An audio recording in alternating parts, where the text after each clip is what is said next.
먼저 오늘 헌신 예배 드리는 제1, 2남 선교회 위에 우리 주님이 주시는 헌신의 기쁨과 능력이 함께 하시기를 주님의 이름으로 축복합니다. 우리 1, 2남 선교회 회원님들을 뵈면 변함없이 토요일마다 아침 일찍 청소하시는 모습을 뵙곤 합니다. 제 개인적으로는 굉장히 좋은 모델이기도 하고 감사하기도 하고 멋있는 모습입니다. 감사합니다. 오늘 제1, 2남 선교회와 우리 성도님들과 함께 많은 말씀을 나눌 수 있음에 감사를 드리고, 끝까지라는 제목에 따라서 정말 끝까지 변함없이 주님 앞에 그렇게 서 있기만을 소원합니다.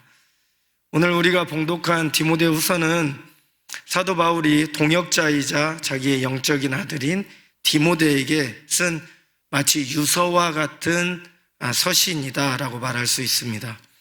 사도 바울은 우리가 잘 알고 있는 것처럼 그는 예수님을 만나기 이전에는 유대교에 굉장히 열성적이었습니다. 그에게는 유대교를 지키는 것이 자기의 생명보다 더 귀중한 일이었던 거였죠. 그래서 그는 예수님을 메시아로 믿는 사람들을 사입이라고 여겼습니다. 그렇기 때문에 예수 믿는 이들에 대해서 잔인하리만큼 핍박을 했던 거였습니다. 그런 중에 부활하신 예수님을 만나게 되었고 그의 삶은 완전히 180도 변하게 되었습니다. 어쩌면 마치 자신이 박해했던, 그래서 죽음으로 내몰았던 이들의 몫까지 담당하려고 하는 것처럼 주님과 복음만을 위해서 산 사람이 우리가 아는 바울입니다. 바울 곁의 사람들이라는 책이 있는데 거기에 이런 표현이 있습니다. 자석 주변에 쇠붙이가 달라붙듯이 바울 주위엔 언제나 동역자들이 모여들었다. 바울의 선교에 있어서 특징 중 하나는 동역자들을 잘 만났다라는 것입니다. 여기에 있는 제1, 2남 선교회 회원님들과 우리 모두가 서로에게 좋은 동역자 되기를 주님의 이름으로 축복합니다. 이 잔인한 사울이 예수님을 만나고 변화되어서 교회의 일원이 되는데, 그리고 선교를 시작하는데 바나바는 정말 중요한 동역자였습니다. 바나바가 없었다면 교회의 일원으로 소속되는 것도 굉장히 힘들었을 겁니다. 그리고 2차 전도 여행에서는 실라와 동역을 하였고, 이고니온에서는 디모데를 만났고요. 아덴을 떠나서 고린도에 정말 공고한 심령으로 갔을 때에는 우리가 잘 아는 브리스길라와 아굴라를 만나서 그렇게 큰 힘을 얻었고 위로를 받았고 전도 사역을 감당할 수 있었습니다. 어느 시대든 사람이 중요하죠. 하나님은 사람을 통해서 하나님의 뜻을 이루시는 줄 믿습니다.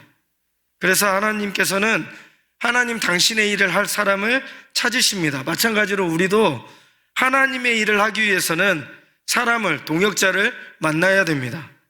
그렇기 때문에 사람을 만나는 것은 정말 중요한 일이 아닐 수 없는 거죠. 우리가 읽은 오늘 본문에도 헌신된 동역자들이 있습니다. 일단 데마, 그리스계 디도, 누가, 그리고 마가.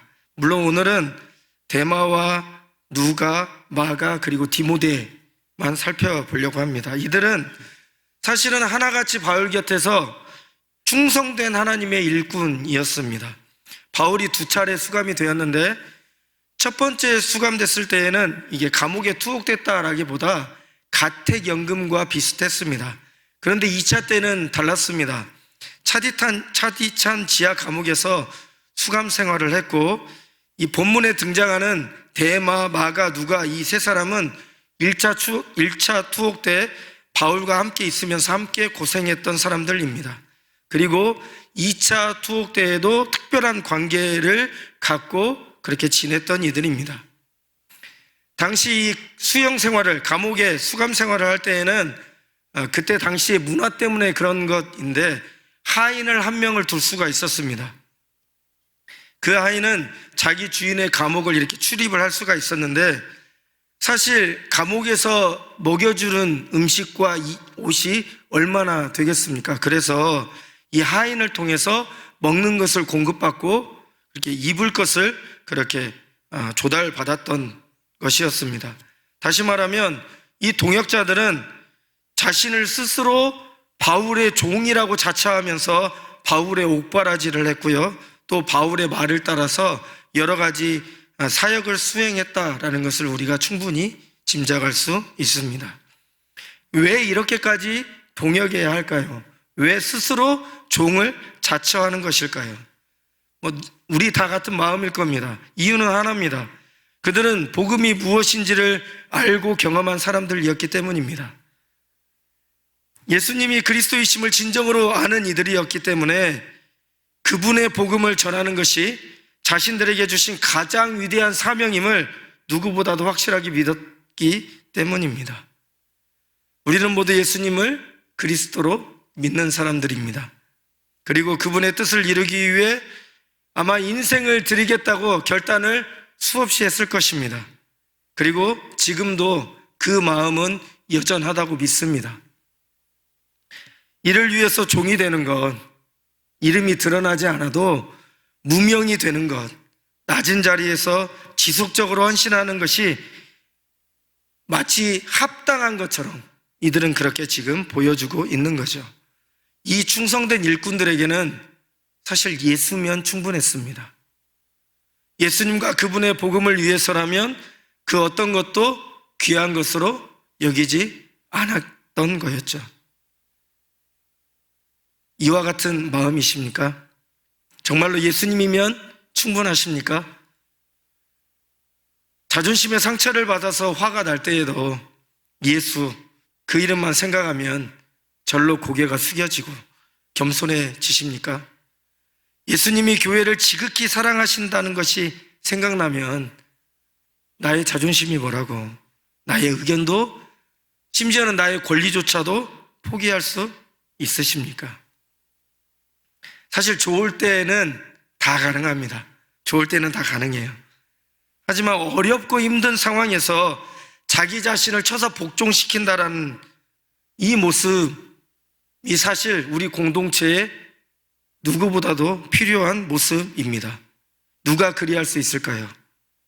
예수님을 알고 그분의 지극하신 은혜, 사실 이렇게밖에 표현하지 못하는 제가 한스럽기는 합니다. 그분의 지극하신 은혜와 사랑을 아는 성도가 그렇게 할 수 있다고 믿습니다. 이런 은혜로 늘 가득하시기를 주님의 이름으로 축복합니다. 바울은 이제 디모데에게 오늘 본문에 보면 마가와 함께 속히 오라고 그렇게 요청을 합니다. 바울은 사실 자신의 죽음이 임박했음을 어느 정도는 알고 있었던 것 같습니다. 그것을 알고 그들을 부른 것으로 보여요. 디모데가 사실 바울에게 오려면 겨울이 되기 전에 빨리 와야 됩니다. 왜냐하면 겨울에는 디모데가 에베소에 있는데 에베소에서 오려면 백기를 따라와야 되는데 이 지중해에서 배로 여행이 자유로운 시기가 5월 하순부터 9월 중순까지 석 달 반밖에 안 됐습니다. 그렇기 때문에 이 바울의 편지를 받고 디모데가 속히 서두르지 않으면 바울을 만날 수가 없었던 거였죠. 바울은 디모데가 자신에게 온다고 한다면 많은 위로가 되었을 게 분명합니다. 물론 마가를 데리고 오라고 한 이유에서 보면 그가 나의 일에 유익하다. 바울의 일이 뭐겠습니까? 오직 복음을 전하는 일, 선교 사역을 의미합니다. 그렇기 때문에 디모데나 마가가 오는 것은 주님께서 맡겨주신 선교에 유익하기 때문에 그들을 부른 것이긴 하지만 그럼에도 불구하고 바울에게 있어서 디모데는 사역적으로나 개인적으로나 아마 많은 위로와 큰 도움이 되었을 게 분명합니다. 그래서 이렇게 축복합니다. 제1, 2남 선교회 우리 성도님들, 회원님들, 이런 디모데와 같은 분들이 되시기를 주님의 이름으로 축복합니다. 개인적으로 만나면 위로가 느껴지고 언제나 무슨 일이든 함께 사역하고 싶고 그런 사람이 되시기를 주님의 이름으로 축복합니다. 그런 분들이신 줄 알고 있습니다. 그럼에도 더욱더 그렇게 하나님께도 인정받고 많은 우리 동역자들에게도 인정받으시기를 주님의 이름으로 축원합니다. 그 다음 인물은 데마입니다. 제가 대마를 충성된 일꾼의 이름에 포함시켰는데 한번 대마에 대해서 살펴보도록 하겠습니다. 그는 바울을 통해서 예수님을 믿은 사람으로 보입니다. 그렇게 믿고 바울 곁에서 열심으로 바울을 섬김으로 복음을 위한 일을 했습니다. 대마는 바울이 1차, 2차 투옥 때에도 함께 있었습니다. 바울이 힘들 때에 함께 있었던 사람이라는 거예요. 이런 점으로 볼 때 대마가 바울과 함께 선교 여행을 떠난 것은 일시적으로 흥분해가지고 떠난 것이 아니라 그는 정말 진지하게 자기 인생을 걸고 그렇게 선교사에게 동참했다라는 것을 알 수가 있습니다. 그는 한 예로 골로새서에 보내는 서신에 보면 바울이 아주 충성스러운 사람으로 대마를 소개하고 있는 것을 보게 됩니다. 그런데 아마 추측하건대 바울의 2차 투옥이 계속되면서 석방 가능성이 희박해졌다라는 것을 느꼈지 않았을까 생각을 합니다. 또 당시에 네로 황제가 황위에 올랐어요. 그러니까 더욱더 이 바울이 석방될 것을 바라보기가 너무나 어려웠던 것 같습니다. 그래서 결국 대마는 자기 고향 데살로니가로 돌아갔던 거였죠. 정확한 이유는 사실은 알 수가 없지만 바울의 말에 따르면 이 세상을 사랑하여 나를 버렸다라고 바울이 표현하는데 이 대마의 영적인 상태가 매우 심각한 것은 분명한 것 같습니다. 대마는 지속되는 박해와 고난 때문이었는지 자기가 따르는 바울이 석방되지 못할 것 때문이었는지 알 수 없지만 신앙을 버린 것처럼은 보여요. 그의 끝이 어떻게 됐는지 회심했는지 안 했는지는 사실은 정확히 알 수는 없습니다. 하지만 오늘 성경의 표현에 따르면 분명히 이때에는 신앙을 버린 모습으로 되돌아갔던 겁니다. 대마는 분명한 건 바울에게 좋은 친구였습니다. 그런 동역자가 떠나는 것은 바울에게 큰 아픔이었던 게 분명합니다. 그래서 이렇게 표현하는 거죠. 그가 나를 버렸다. 주기철 목사님이 일제강점기 때 신사참배를 반대하다가 감옥에 투옥된 것은 잘 알고 있는 사실입니다. 그 안에서 당하는 고문은 말로 다할 수 없는 고통이었다고 합니다. 그런데 그것보다 더 견디기 어려웠던 아픔은 같이 잡혀온 믿음의 동역자들이 고문에 지쳐서 일제의 요구에 따라 변절하고 감옥에서 나가는 모습을 보는 것이었다고 합니다. 교회를 떠나는 신앙을 버리는 이유는 사실 여러 가지가 있을 겁니다. 나름 그 사람에게는 이유가 되고 타당한 논리가 있을 수도 있습니다. 그렇지만 오늘 성경은 그렇게 이야기합니다.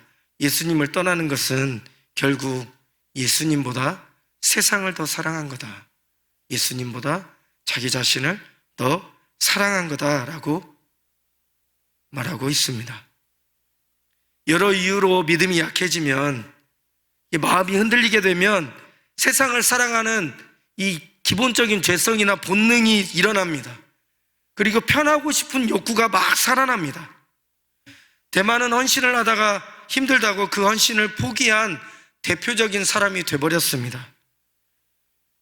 가다 중단하면 안 간 것만 못하다라는 표현이 있는데 저는 그 말을 전부 다 받아들이지는 않습니다. 그렇지만 대마의 경우에는 그 표현이 너무나 적절해 보입니다. 그렇다고 한다면 이것은 우리가 신앙생활을 하다가 주님을 섬기며 살아가다가 우리의 마음이 흔들리게 된다면 누구도 예외가 될 수 없는 그런 무서운 말씀일 수밖에 없습니다. 그렇다면 우리는 이 대마를 통해서 무엇을 생각하고 기억해야 할까요? 첫째는 우리가 믿음을 지켜갈 때 믿음의 동역자가 나를 힘들게 할 수 있다는 것을 기억하셔야 됩니다. 그러니 사람은 절대로 뭐의 대상이 아니다? 믿음의 대상이 아닌 겁니다. 의지하는 대상이 아닌 거예요.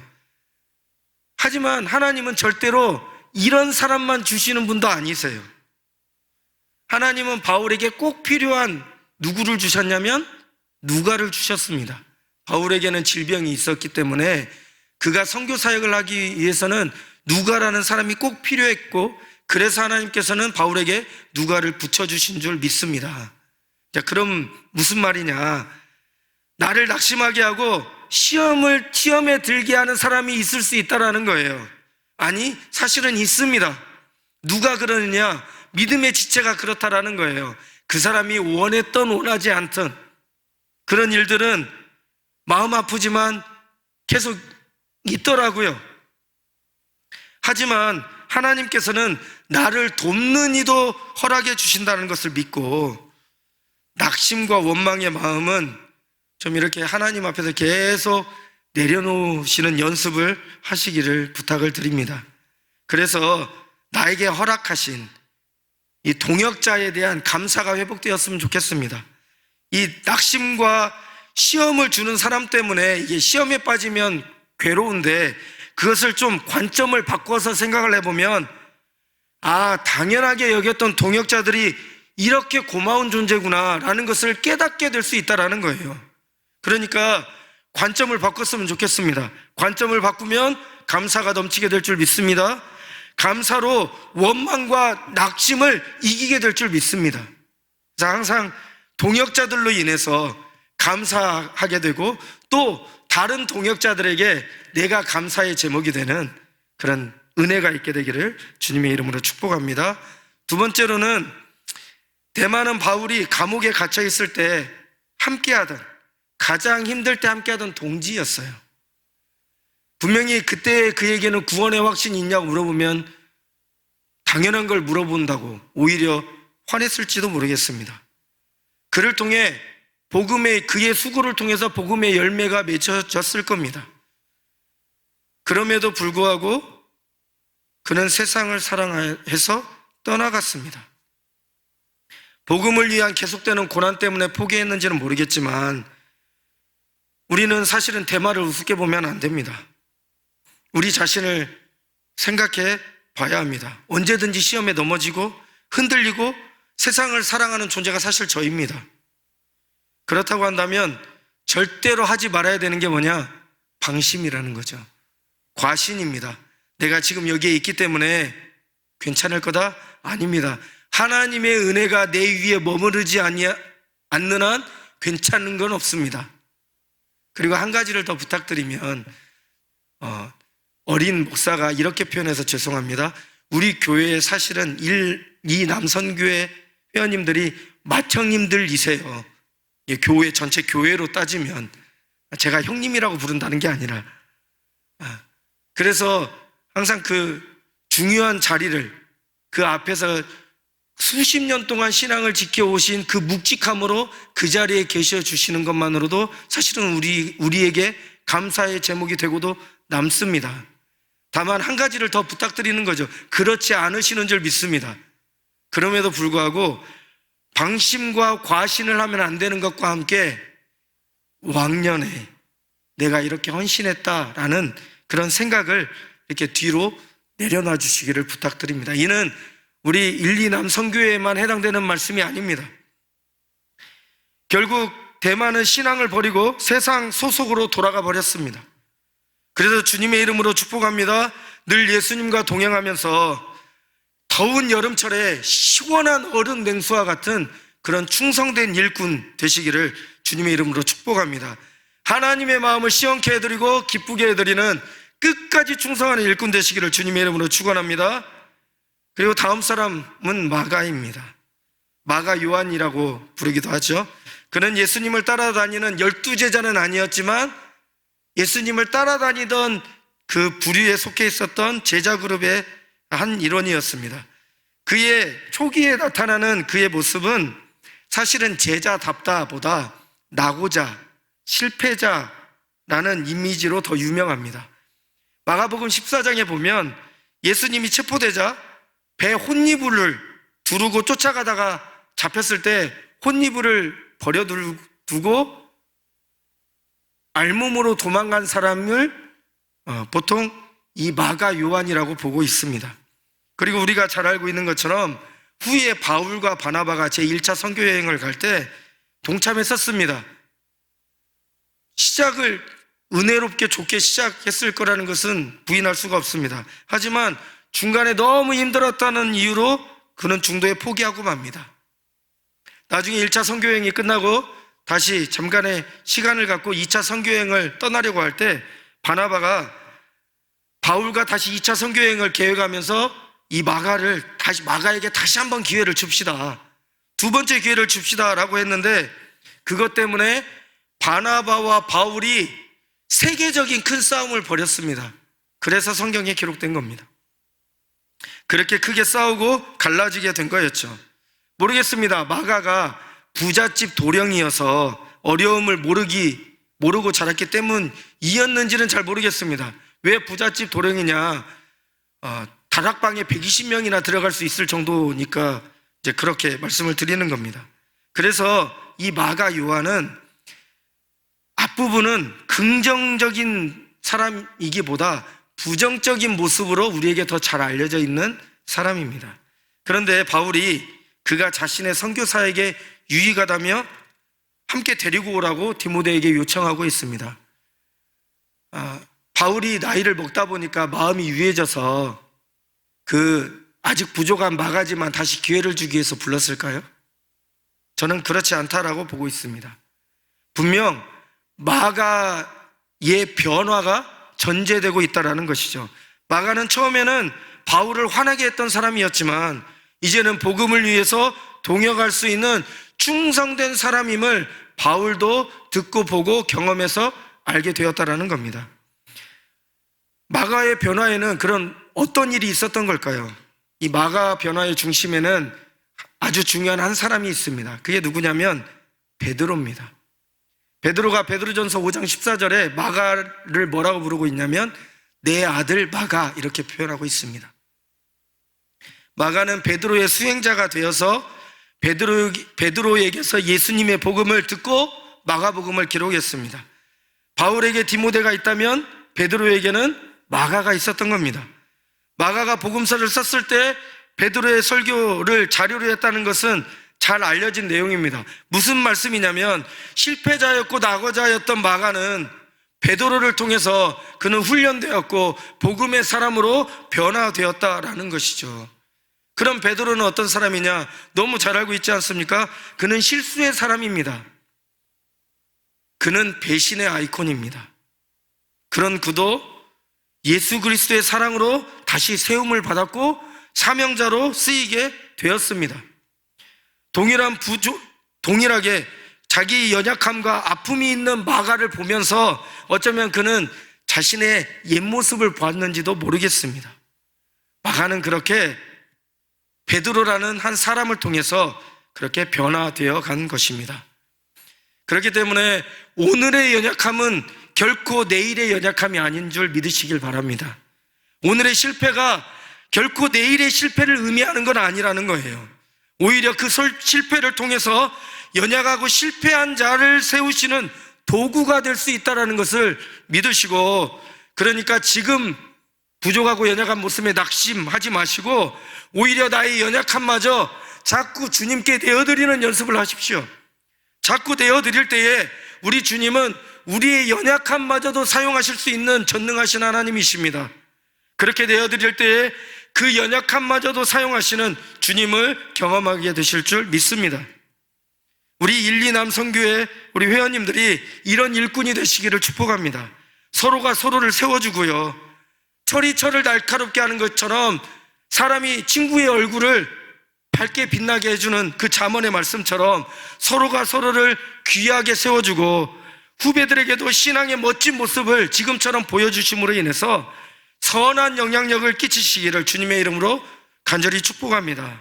이해하고 배려하는 이 따뜻한 마음으로 위로자, 격려자 되시기를 다시 한번 주님의 이름으로 축원합니다. 마지막으로 누가를 보도록 하겠습니다. 그의 직업은 의사입니다. 당시에도 의사는 배운 게 많았고요, 돈을 많이 벌 수 있었습니다. 누가 봐도 부러워할 만한 사람이었죠. 그러나 바울을 통해서 예수님을 만난 후에 그는 더 이상 옛날의 의사가 아니었습니다. 그는 자기의 직업과 지식, 그리고 재산과 젊음, 그리고 자기의 생애를 오직 복음을 위해 드린 사람이었습니다. 누가는 성경에 결혼했다는 말이 안 나와요. 그래서 아마 독신으로 살았을 것이다 라고 보고 있는데, 독신으로 살면서 복음을 위해 헌신한 사람인 거죠. 누가는 자기의 전부를 복음을 위해 바치고 바울의 동역자로서 또 바울의 주치의로서 바울 곁에 끝까지 남아 있었던 사람입니다. 사도 바울이 디모데에게 이 편지를 보내고 나서 바울은 사실 디모데를 만나지 못했습니다. 왜냐하면 그 전에 사형을 당했기 때문입니다. 그는 참수형을 당했는데 그 마지막 죽임을 당하는 장면 곳까지, 현장까지 따라간 사람이 바로 이 누가였습니다. 이처럼 누가의 모습은 처음부터 끝까지 동일한 아름다운 헌신자였습니다. 그런데 그게 끝이 아닙니다. 그는 틈만 나면 자비로 여행을 하면서 예수님의 자료를 수집했고요, 예수님을 만났던 부인들을 취재하기도 했습니다. 그렇게 기록한 것이 누가복음이었습니다. 이것뿐만 아니라 바울과 동행하면서 오늘 우리가 서신서를 이해하는 데 없어서는 안 되는 사도행전을 기록한 사람이기도 합니다. 그의 헌신은 시종일관 변하지 않았고 중도에 포기하지도 않았습니다. 참, 이 말씀을 준비하면서 참 이런 사람 되고 싶다. 나를 위해 희생하신 예수님의 사랑과 그 구원하심에 대한 감격, 이거 하나만으로 결국에는 나중에 주님께서 내게 상을 베푸실 것이다 라는 것, 이거 하나 믿고 헌신하는 이 누가의 모습을 보면서 정말 그렇게 살고 싶다 라는 기도를 하게 되었습니다.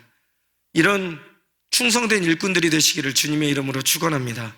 주님 앞에 설 때 다른 말이 아니라 착하고 충성된 종아라고 불려지기를 간절히 소원합니다. 한 가지만 누가에 대해서 더 이야기하면, 누가는 사도행전에 바울과 동역할 때 자기의 이름을 기록할 수 있는데 특별한 경우가 아니고는 자기의 이름을 기록하지 않았습니다. 우리라고만 표현했습니다. 물론 제가 누가를 너무 높이 평가하는 것 아닌가라는 생각이 들 수도 있는데, 누가는 자신의 이름을 밝히지 않았습니다. 숨어서 자신의 이름을 드러내지 않고 끝까지 헌신하는 것은 사실은 쉬운 게 아닙니다. 예수 그리스도의 진정한 가치를 아는 사람만이, 그분이 살아계시고 내가 어떤 모습으로 어떤 마음으로 무엇으로 섬기든지 희생하고 헌신하든지 다 알아주시는 분이심을, 다 기억하시는 분이심을 오롯이 믿는 사람만이 그렇게 할 수 있다고 믿습니다. 누구나 인정 욕구는 기본적으로 다 충만하기 때문에 그렇습니다. 누가는 다만 사람들의 인정이 아니라 자신에게 상 주실 주님께 인정받는 자가 되기 위해서 그렇게 그의 인생 고군분투했던 것을 보게 됩니다. 그러나 우리가 한 가지 간과하면 안 되는 것이 있습니다.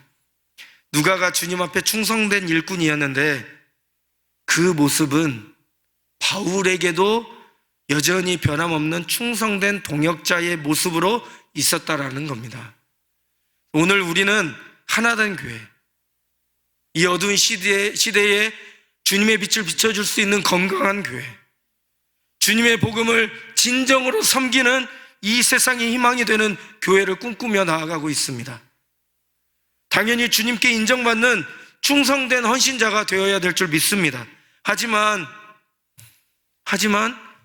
그 모습은 반드시 사람 사이에도 나타나게 되어 있습니다. 함께하는 이들의 좋은 동역자로 있어야 되는 줄 믿습니다. 그런 좋은 동역자들 되시기를 주님의 이름으로 축복합니다. 그리고 담임 목사님의 좋은 동역자로 끝까지 있으시기를 주님의 이름으로 축원합니다. 그것이 하나님께서 우리가 하나 되어서 주님의 뜻을 이루는 길임을 믿으시고 무명한 자로 평생을 살더라도 차라리 이 땅에서 무명한 자로 살고 하나님 나라에서 모두가 다 아는 유명한 자로 인정받으시기를 다시 한번 주님의 이름으로 축복합니다. 오직 예수로만 만족하는 행복한 인생 되시기를 주님의 이름으로 축복합니다. 우리 남선교회 회원님들 회원간 믿음의 동역자로 서로를 세워주는 위로자요 격려자로 쓰임받기를 주님의 이름으로 축복합니다. 우리 교회 모든 동역자들의 좋은 동역자가 되셔서 주님께 인정받는 큰 축복의 사람들 되시기를 주님의 이름으로 축원합니다. 아멘.